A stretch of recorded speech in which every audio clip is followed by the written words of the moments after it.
I love Superman, and I think the new Superman movie was great. It was visually stunning, emotional, and heroic. But I can't help but think that if Superman were truly real, I wouldn't feel hopeful, I'd feel absolutely terrified. In cinema, Superman is portrayed as this ultimate symbol for good, a beacon of justice, a moral compass in a chaotic world. But that raises a deeper question. What even is good? And what makes someone moral? Is it their intentions, their upbringing, their values perhaps? Psychologically, morality isn't fixed. It isn't born, it's built over time. According to Kohlberg's stages of moral development, we move from basic avoiding punishment reasoning in childhood to more complex ideas like social contracts and universal ethics in adulthood. This process depends entirely on socialization, on punishment, accountability, empathy, feedback, and failure. But Superman never has to fail.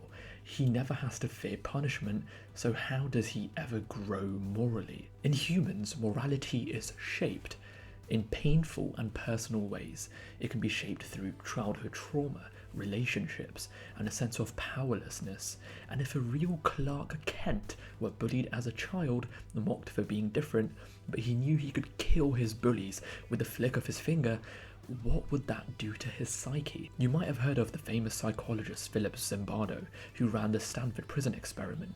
He found out that when people are given unchecked power over others, even ordinary people, they quickly begin to dehumanize, dominate, and justify cruelty. Now imagine that exact same experiment, but the subject is an actual god in the body of a child. Would that child stay humble? Or would he begin to see the people around him as mere insects, morally beneath him, intellectually incapable, and physically irrelevant? And even if Superman stayed good, what happens when people disagree with him?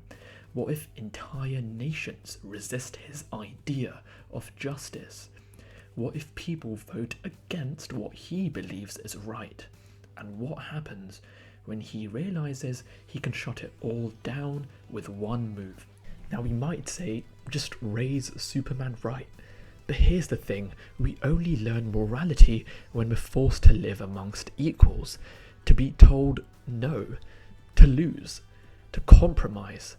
And Superman would never have to do any of those things. Why should he listen to anyone, and why would he care? Eventually he would stop asking and start deciding for himself, because power without checks doesn't stay noble, it warps with time. You see, the psychological principle of hubris syndrome shows us that individuals in sustained positions of unchallenged power develop a sort of distorted thinking. They develop grandiosity, a contempt for dissent, and that's with humans. Now imagine that with Superman. You see, history proves this exact thing over and over again. Louis XIV, who believed he was the state.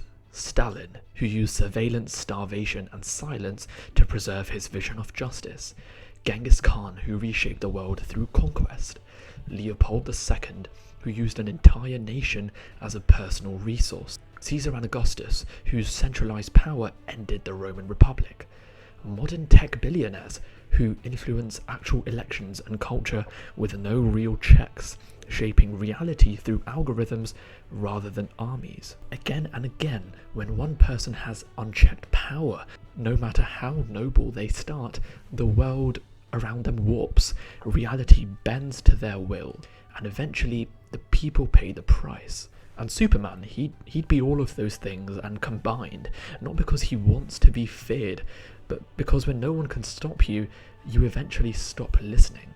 And once you stop listening, you stop being a hero. Superman would become unpopular, controversial, maybe even hated by the people, and he'd still act because who's going to stop him? So no, I don't think a real Superman would save us. Probably initially he might, but I think he'd break us, not because he's evil, but because no one, not even Superman, should have that much power. And history and psychology prove it. Chapter 1. Power, Wealth, and Reality Detachment. Let's talk about power. Not in a political sense, not in the eat the rich way that gets thrown around online. This isn't about hating billionaires or idolizing revolution. It's about something far deeper, something very human. How power, when left unchecked, begins to distort reality itself. It's completely about psychology, about what happens to the human mind when it rises high enough that it no longer needs to look down. You see, power has a strange effect on people. At first, it can feel like absolute clarity, it can feel like control.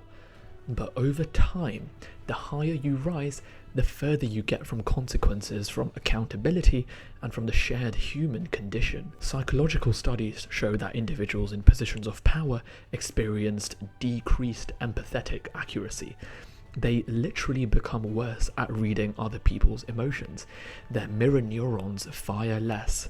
Their language becomes far more abstract. They interrupt more and listen less, because they no longer have to understand others to get their way. And it's not just a theory. I mean, you can see anyone who's made it in life, whether it's a corporate executive, a political figure, or a spiritual guru. I mean, there are rare exceptions, absolutely. And it doesn't mean these people are now bad. It's just psychology. You see, the moment someone gains enough power that no one can say no to them, their world begins to tilt.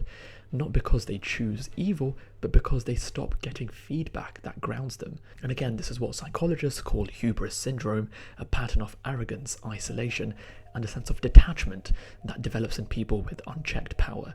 It's not about corruption, it's not about evil, it's about cognitive drift, a slow, often invisible unraveling of one's connection to the world.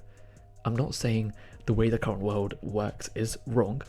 There's many ways that we can keep people in power in check, but you cannot do that to Superman. He's simply just way stronger than you. You see, you'd start believing that you deserve control, that your judgment is not just right, it's the only rational one, and that the others who oppose you must be ignorant or broken or dangerous. Superman isn't strong because he has money, fame, or influence. He has literal godhood. He can fly through walls, hear your heartbeat from miles away, burn buildings down with his eyes. He doesn't answer to the police. He doesn't care about your constitution, your laws. You can't vote him out of parliament. You can't sue him. You can't even make him listen if he decides you're wrong. And the terrifying thing is that he might still believe he's doing good. He might feel like the hero because no one around him has the power to make him stop and reflect. Like in Monopoly, once one player owns everything, the game just doesn't work anymore. It collapses, not because someone cheated, but because it's designed to end once someone has all the power. In life, when one person gains too much control, whether over a country, a company, or a community, the game becomes relatively unplayable. At least it feels like it. And with Superman, we're not talking about someone who bought all the hotels. We're talking about someone who owns the board itself. He owns the rules and the table you're playing on itself. I don't think Superman would start as a tyrant, but the psychology of power, a slow, invisible, inevitable force, will push him there. Chapter 2, the Superman problem. Here's the real issue. Superman cannot be regulated. He's not just faster than a speeding bullet, he's faster than injustice. He's stronger than the law, more powerful than any government, constitution, or global institution. His actions are final, his decisions are absolute, and absolute power by its very nature defies accountability. And even if he starts out good, there are so many good individuals in the world out there, let's say he does stay good. Who keeps him that way? There's no military that can contain him, there's no legal system that can try him. There's no political body with the authority to question him. And what happens when Superman decides someone is dangerous? Not through a trial, but through his own moral filter. What if that person hasn't done anything yet, but he just feels like he's guilty? Well, then that would make Superman judge, jury, and executioner. Not because he's cruel, but because the structure of power around him collapses into silence. Everyone defers, everyone fears, and over time he stops being questioned. That to me is not a superhero. That's a sovereign, a deity, a tyrant. just one with a charming smile and a six-pack. I mean, the Superman we see on TV is incredible, but I think it's far from realism. You see, political theory calls this the state of exception, when someone places themselves above the law for the greater good. But history shows us that the moment someone becomes untouchable, they become unchallengeable, and when that happens, their morality isn't just enforced, it's imposed. And for Superman, he wouldn't need a throne. The sky will do just fine. Chapter 3. But Clark Kent was raised right. Right? People always say that Clark Kent was raised by humble farmers, that he's kind, he's grounded, and sure, in the comics he is, in the movies he is, but Superman isn't just a Kansas boy forever. He might start on a farm, but eventually he outgrows Earth, literally and emotionally. Think about this. Imagine this happened to you. Like, he'll watch everyone he loves grow old and die. He'll watch war return. He'll watch poverty spread. He'll watch corruption flourish again and again and again. And at some point, he'll stop hoping humanity will change. He'll stop believing in our systems. And he'll start thinking, maybe I can do things better. And that's when he stops helping and starts taking control. Psychologists call this existential detachment. When someone becomes so different from those around them, they begin to lose emotional connection to others' suffering. Combine that with immorality, and Superman isn't just lonely, he's alienated permanently. He becomes like a surgeon watching a patient who refuses to take the medicine. How long before he decides to force it down our throat? That's not something that actually happens in medicine though, right? Even individuals who mean well at heart fall into this mindset. It's called paternalistic authoritarianism, the belief that people can't be trusted to make the right choices, so power must make it for them. And the really scary part is that he'll still believe he's doing good, and that's the most dangerous kind of tyrant, the one who genuinely thinks he's saving you. So yes, he was raised well, but how long can small town values survive inside the mind of a god who never dies, never loses, and never has to say, I'm sorry? That's not a protector, although it may seem like it in the start. That will become a ruler. Chapter 4. Pop culture proves the point. Now, you already know where this one's going. Pop culture has already warned us. Again and again, we've been shown exactly what would happen if someone like Superman existed in the real world. In the show The Boys, Homelander is a terrifying parallel, a man with Superman's powers, but no accountability. On the surface, he smiles for the cameras, waves to the crowds, talks about justice and hope. But behind the scenes, he's broken, isolated, and dangerous. And what's even more chilling is that he wasn't always a monster. He was raised in a lab, denied love, weaponized from birth, and Homelander is just what happens when you take a godlike power and remove any human connection. Then look at A-Train, Queen Maeve. They started as self-absorbed, even cruel people. But as the story unfolds, you realize they were once idealists, people who wanted to help. But the system, the power, the fame, the invincibility, it all eroded them. It turned them into something else. And this is what unchecked power does. Slowly it reshapes the soul. You don't become evil in one day, you just stop noticing when you've crossed the line, because no one else can stop you. You don't feel yourself become evil, it just happens. Even Superman isn't immune to this. I mean, in the Injustice storyline, one tragedy, the death of Lois Lane, is all it takes. In a moment of grief, he crosses the line, and once crossed, there's no coming back. He ends up building a regime. He begins to decide what justice is, who lives and who dies.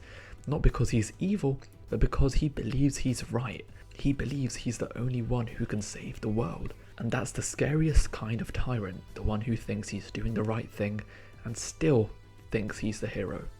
Does that sound familiar? Chapter 5. Why humanity needs limits. Superman fixing everything sounds like a dream. No more hunger, no more war, no more disasters. But here's the thing. When someone else solves all your problems, you stop learning how to solve them yourself. Eventually, we stop innovating. We stop resisting. We stop trying, because why would we when someone stronger, smarter, faster is already doing it all?